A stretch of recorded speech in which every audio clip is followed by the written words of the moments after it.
ground on which we stand is the Gettysburg and Verdun of the 82nd Airborne Division. This land within our sight was the bloodiest battle per square foot in the European campaign.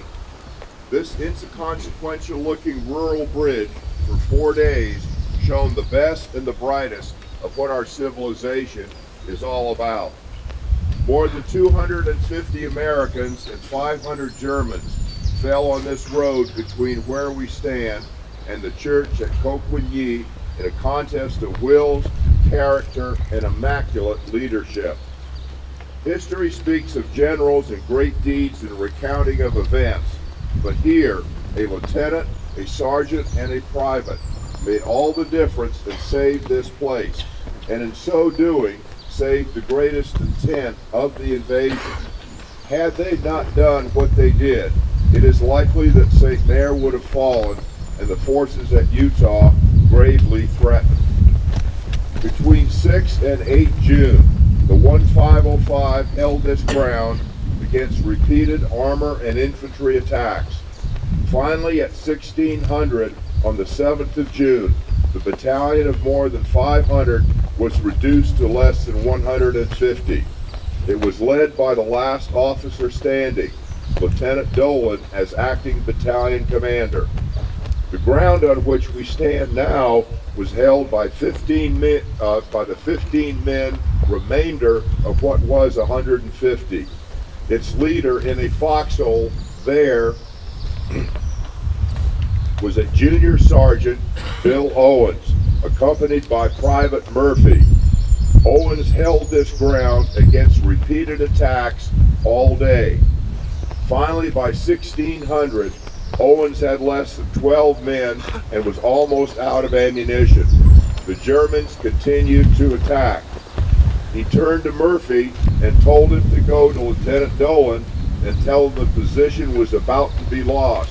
What was Owens to do? Through a hail of mortar, artillery, and small arms, Murphy low-crawled to Dolan and passed Owens' message.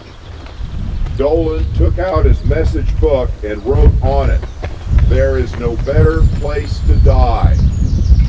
Murphy took this to Owens, he read it, and told his men simply, "We hold here," and so it was. It is not the rank or position that makes the difference. It is the heart and souls of the men tasked with a mortal responsibility in a great and good cause. We honor this land with memorials and a statue, which is entirely appropriate. But truly, they honor us by bequeathing the free land and liberty in which we live, and they gained with their blood on our behalf. It is with gratefulness that we all may enjoy this small piece of history that the AVA and the American Legion have preserved for all time and all people. There is no stronger force than the soul of a soldier, and this land proves it. Well, thank you very much, Colonel Nightingale.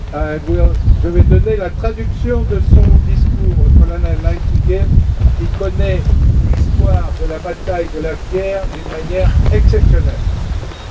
Ce sol sur lequel nous sommes est le Gettysburg et le Verdun de la 82e Airborne. Cette terre devant nos yeux a connu la bataille la plus sanglante par mètre carré de toute la campagne européenne. Ce modeste pont a été témoin pendant 4 jours du meilleur de ce que notre civilisation peut réaliser. Plus de 250 Américains et 500 Allemands sont tombés sur cette route entre ici et la chapelle de Coquigny qui se trouve là-bas. L'histoire nous parle des généraux et des grandes actions, mais ici, un lieutenant, un sergent et un simple soldat ont fait toute la différence en sécurisant l'un des plus importants secteurs stratégiques de l'invasion. Sans leur action, il est probable que Sainte-Mère-Église aurait été reprise et que le débarquement à Utah Beach aurait été gravement menacé. Entre les 6 et 9 juin, Le premier régiment du 505e régiment parachutiste a tenu le terrain contre les attaques répétées de l'infanterie et de blindés. Finalement, le 7 juin à 16 h, ce bataillon de 500 soldats était réduit à moins de 150 valides. Sous le commandement du dernier officier restant, le lieutenant Dolan, devenu le commandant du bataillon, sur ce site mémorial ne restait plus que 15 hommes. Je parle de ici, il ne restait plus que 15 hommes qui étaient valides. Son leader, un sergent Bill Owens, était dans son foxhole à côté de Bob Murphy, simple soldat. Owens a résisté toute la journée contre des attaques incessantes. Finalement, vers 16 h, il ne restait plus que 12 hommes presque à court de munitions. Owens demanda à Murphy d'aller voir le lieutenant Dolan afin qu'il donne ses instructions. Sous un déluge d'artillerie et d'armes légères, Murphy a rampé jusqu'à Dolan. Celui-ci lut le message et écrit la réponse. Vous restez ici, il n'y a pas de meilleure place pour mourir. Owens lut le message et dit seulement à ses hommes, nous restons ici. Ce n'est pas le grade qui fait la différence, c'est le cœur et l'âme des hommes chargés de responsabilité pour une grande et noble cause. Nous honorons cette terre avec des plaques commémoratives et une statue, ce qui est tout à fait approprié. Mais véritablement, nous honorons ceux qui nous ont légué la liberté qu'ils ont gagnée pour nous avec leur sang. Nous sommes reconnaissants à l'association des amis des vétérans américains d'avoir édifié et préservé ce site mémorial. Il n'y a pas de force plus grande que l'âme d'un soldat. Cette terre le prouve. Merci.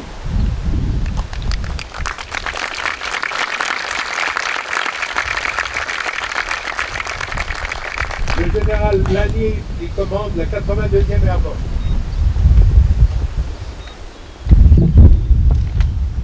Just after midnight on June 6th, the invasion began, and Captain Frank Lillyman, 502nd Pathfinder Company, 101st Airborne Division, and his Pathfinders exited over St. Germain to Bearville at Drop Zone Alpha. Thousands would swiftly follow in parachute assaults, codenamed Mission Albany for the 101st, and Mission Boston for the 82nd Airborne Division. To the east, Operation Tonga, carried out by British and Canadian paratroopers, and glidermen sought to do the same. From Antrimville to Merville, Allied paratroopers descended into battle to free Europe from oppression and restore the freedom of liberty to people everywhere. Ladies and gentlemen, distinguished guests, thank you for coming here to Iron Mike on this historic day. It's my absolute pleasure to have been asked to speak here to all of you. 78 years ago today, 23,000 paratroopers arrived by both parachute and glider to join the occupied French to fight against tyranny and aggression.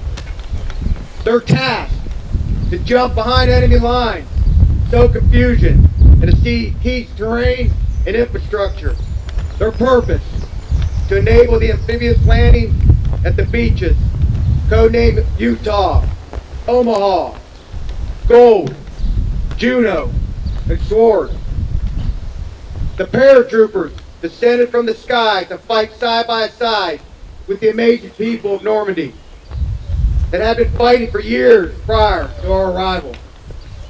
Today we gather in honor of their brave service and noble undertaking here at one of the places where the soul of the American Airborne resides.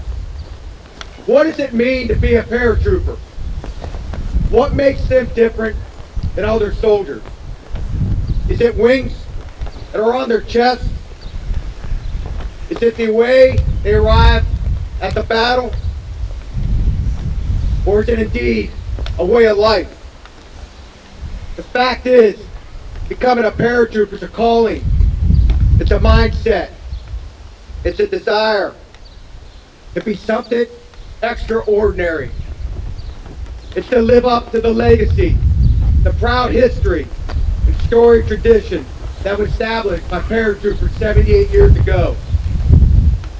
In my remarks yesterday, I highlighted how the culture, fortitude, and determination of the paratrooper has not changed since the first jump of the test platoon in 1940. Today, the world still looks to the men and women of the 82nd Airborne Division as an ever-vigilant, always ready force of tactically and technically proficient professionals that are dedicated to accomplish any mission. The spirit of the American paratrooper is what defines us. It has been forged in multiple fields of combat, and the lineage of the American paratrooper remains strong in the face of emerging threats. Whether you arrive by parachute or air land as the gliders did, from infantry to logistics, the airborne soldier is first a paratrooper and a rifleman. We owe it to those that came before us to live their legacy and pay tribute to the grit, determination, honor, valor, and sacrifice that laid the foundation of who we are today. Allow me to talk about one of them that I met a few days ago. PFC Robert Ergy, who's back to visit Normandy today with his granddaughter and her husband, was born here in France in 1925. In 1939, his eldest sister was a permanent resident in the United States. At the age of 14, he went to visit her. Shortly after, the war broke out, and he could not get back to Europe. At the age of 18, he registered for the draft. Shortly after, he became an infantryman in the United States Army and went to Fort Benning, Georgia. There he became a U.S. citizen in a small court in Macon, Georgia. He and a couple other members of his platoon decided to join the paratroopers. As he described it, they believed it was better to jump behind enemy lines rather than be all wet coming up from the beach. He sailed to Ireland, where he remained for about 2 weeks, and then was sent to the 82nd Airborne headquarters to report to his platoon. Not long after midnight on June 6th, he jumped into Normandy, armed with a rifle, ammo, grenades, and explosives. For PFC Ergy, he was simply going home. He was glad to be coming back to France. He joined his people with his new family, the Airborne, to fight against tyranny, to protect his homeland while serving his new country, the United States. He returned today to see the places one more time, and I walked the streets with him, living it through his eyes. Men and women like PFC Ergy stood on the side of angels that fateful day 78 years ago. I'm here to tell you that the modern paratrooper still runs to the sound of gunfire with the same ferocity of the paratroopers that came before them. They still choose to jump behind enemy lines, armed with a rifle, ammo, grenades. Paratroopers today stand ready in the breach between light and darkness. Today, it's still the American paratrooper who continues to strike fear in the hearts of our enemies and keep them awake at night. And our enemies should be afraid, because they are tenacious men and women ready to descend from the sky to bring order to chaos and to bring light where there once was darkness. Today, paratroopers stand in Europe once again, shoulder to shoulder with our NATO allies and partners. Today, our paratroopers are in Poland, standing with the local people, preparing to defend against further aggression, just as they did here 78 years ago. This is who we are. We're walking a destined path that began in places like where we stand today. We are always prepared. We're always waiting for the call. Our lineage is lethality, and when the call is made, we will always be ready to deploy, jump, fight, and win against any enemy, anywhere in the world. It's who we are. Airborne all the way.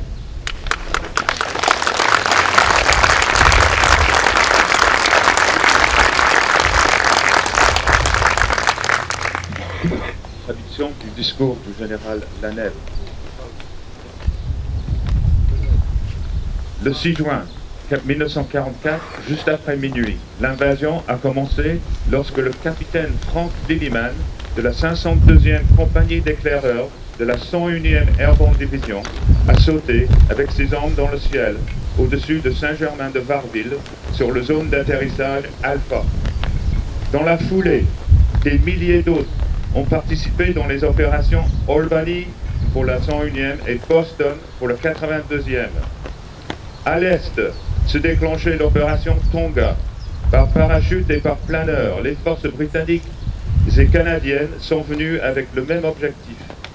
D'Anfreville jusqu'à Merville, les troupes alliées ont sauté dans la bataille pour libérer l'Europe de l'oppression. Mesdames et messieurs, merci de vous être rendus à Iron Mike en ce jour historique.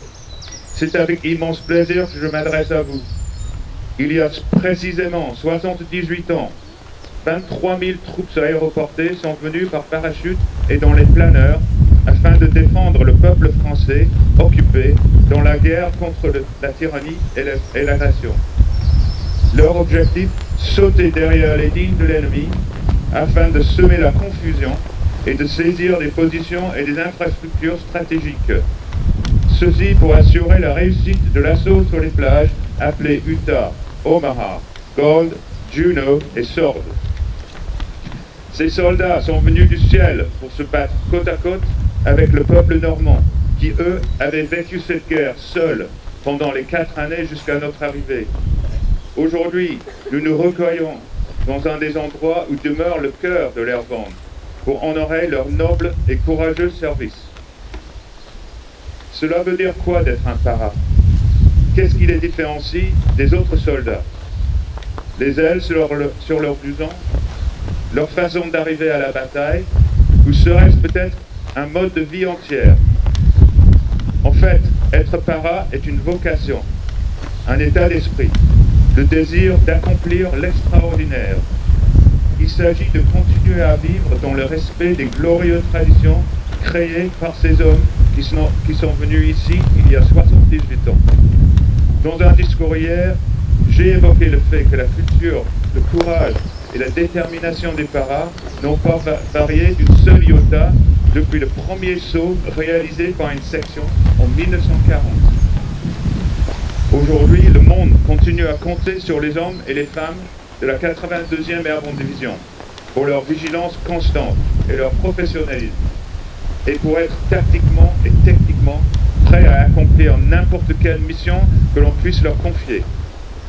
L'esprit des troupes aéroportées américaines, ce qui nous définit, fut forgé sur de nombreux champs de bataille et demeure constant face aux nouveaux menaces d'aujourd'hui. Qu'ils n'arrivent par parachute ou en atterrissant, comme cela se faisait avec des planeurs, de l'infanterie jusqu'aux unités logistiques, le soldat airborne est d'abord un para et un fusilier. Nous le devons à nos anciens de continuer leur tradition et de rendre hommage à l'honneur, la détermination, la bravoure et aux sacrifices auxquels ils ont consenti. Permettez-moi de vous raconter l'histoire d'un d'entre eux. Le soldat Robert Herbe, qui ce jour, avec sa petite fille et son époux, est de retour en Normandie, est né en France en 1925. En 1939, sa sœur aînée résidait en permanence aux États-Unis. Âgé de 14 ans, il est allé lui rendre visite à New York. Peu de temps après, la guerre s'est déclenchée et il ne pouvait plus retourner en Europe. Il a poursuivi son éducation en Amérique jusqu'à l'âge de 16 ans et ensuite est devenu apprenti joaillier. À 18 ans, il s'est porté volontaire à l'armée.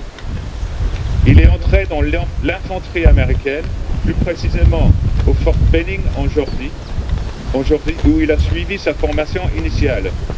Pendant ce temps, lors d'une petite cérémonie au palais de justice, il est devenu citoyen américain. Avec quelques copains de sa formation, ils ont décidé de se joindre à une unité de para. Leur explication de cette décision est qu'à l'époque, il leur semblait préférable d'atterrir derrière les lignes de l'ennemi que de se trouver devant eux sur une plage tout mouillée. Il est allé d'abord en Irlande où il a passé 2 semaines avant d'être envoyé ensuite au quartier général de la 82e Airborne pour rejoindre son unité.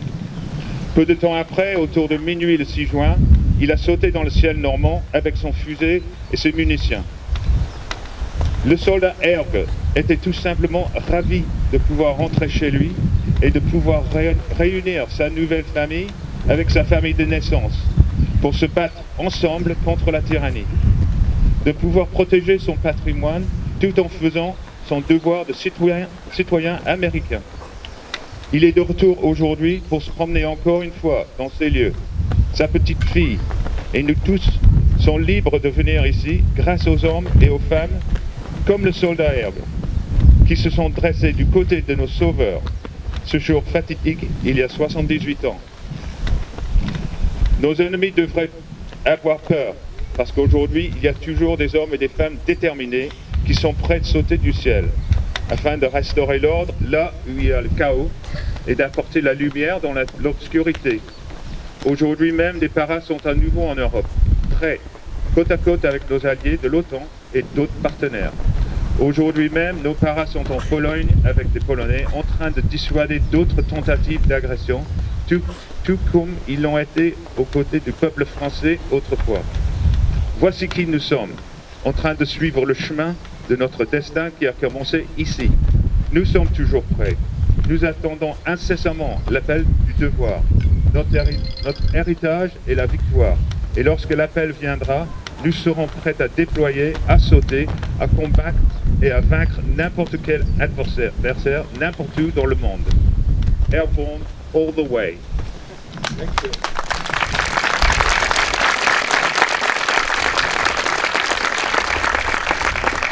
Fermez le banc.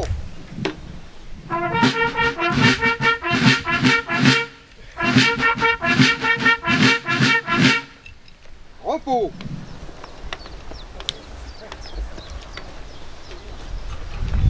Garde à vous.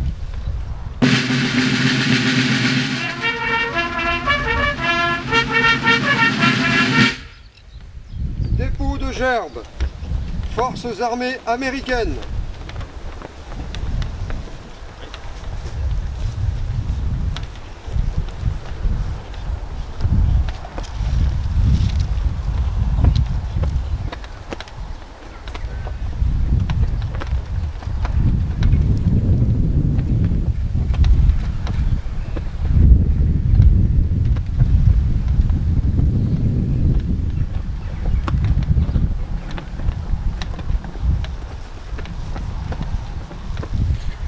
American Legion.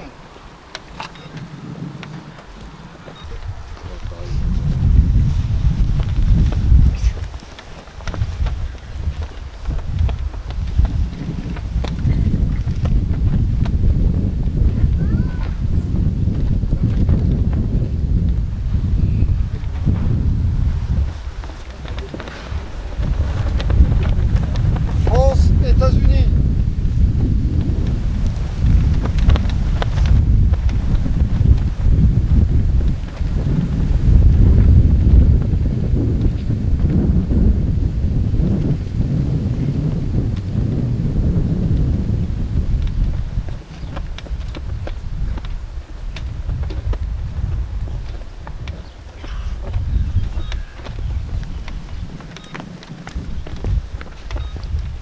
France, États-Unis.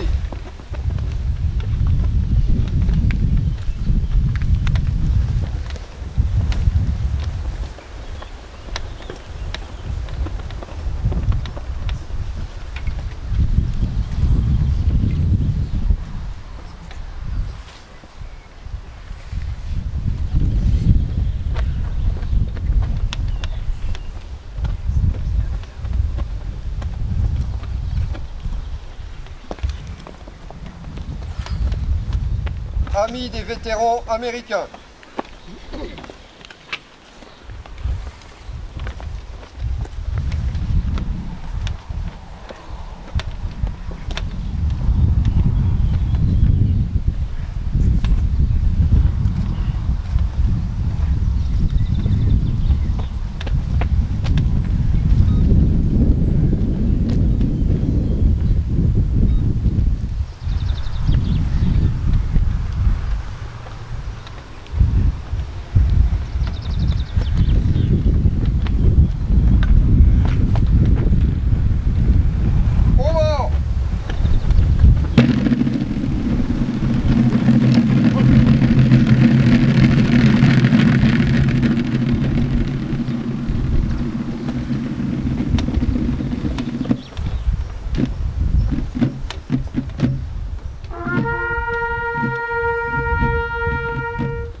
de détachement.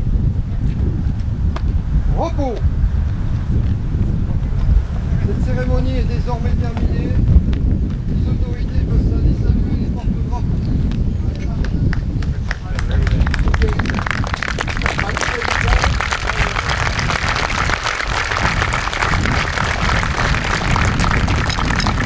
La chorale de Saint-Cyr-Coëtkina va donner une prestation tout à l'heure devant là-bas pour que tout le monde puisse entendre. Ils ont chanté 2 chansons à leur répertoire.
Many men can be a soldier, many men will pass this way, many men will come the hours as they live along the day. Many men can be a soldier, many men will pass this way, many men will come the hours as they live.